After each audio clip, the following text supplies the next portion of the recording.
Avoidance. Avoidance is the fourth of the passive defensive styles, and in many respects is the most secure-oriented style there. It's down the bottom edge of the circumplex. It represents a strong orientation towards achieving security. So it has very little to do with achieving a sense of satisfaction, and in fact is the opposite of self-actualizing. So avoidance is characterized by a tendency to see people and situations as risks to be avoided. Now, we all define certain risks that we will not undertake, that we will avoid those risks. But the more you describe yourself and or are described by others as high in avoidance, the more you see as risky.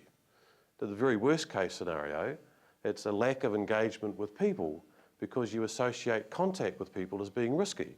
So the easiest way to avoid being turned down by somebody is to not ask them.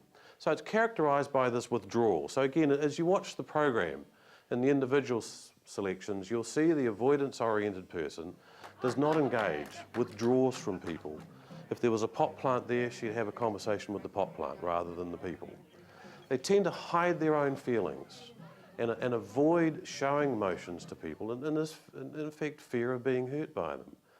That's the people side. So we must remember that avoidance crosses this imaginary boundary between the people side here and the task-oriented side here. So the people-oriented side of it is the avoidance of close contact with people so I can't be hurt. The task side is the everyday procrastination.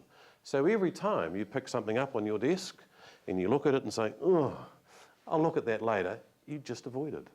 So it's everyday pragmatic avoidance, procrastination. You saw it as being a tough task, therefore a risk to be avoided, and thought, I'll put that off till later. It self-defeats, of course, because the more you put things off to later, then when later finally comes, the more you've got to do, and they don't get done. It's driven by a fear of failure, in essence. So when we look at avoiding risks, it's because I don't have confidence, so similar to conventional dependence, the self-doubt, the lack of confidence, that I don't have confidence in myself to do that. So because I lack confidence in my ability to engage with you or to undertake this task, then I'll withdraw from it and I'll avoid. And that makes me feel safe. When we look at avoidance in groups, it's about avoiding confronting issues. So again, in that team scenario, they skate around the issues. They avoid confronting issues. The individual scene, the person is non-committal and will not commit to anything in any way, shape or form. And at the organisational level, where we see a predominance of avoidance from a cultural point of view, essentially it's about avoidance of blame. And so we see avoidance as cultural norms, and people will talk about, oh, remember the guy that did this 10 years ago and they chopped him off at the kneecap stuff.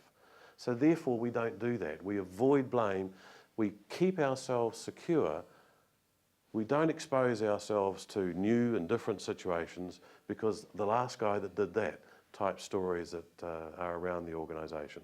It's a very self-defeating form of behaviour. I mean, if you avoid everything, you do nothing, quite simply, by definition. And so one deals with that sense of avoidance by looking at ways in which I can learn, I can grow. Again, the constructive styles. Ways in which I can engage with people at a level that is comfortable, at a level that makes me grow, and that I can engage with tasks where I can learn from those tasks and I can do things better, rather than simply missing all the opportunities inherent in withdrawing from people and acts that the avoidance style drives. So that's avoidance.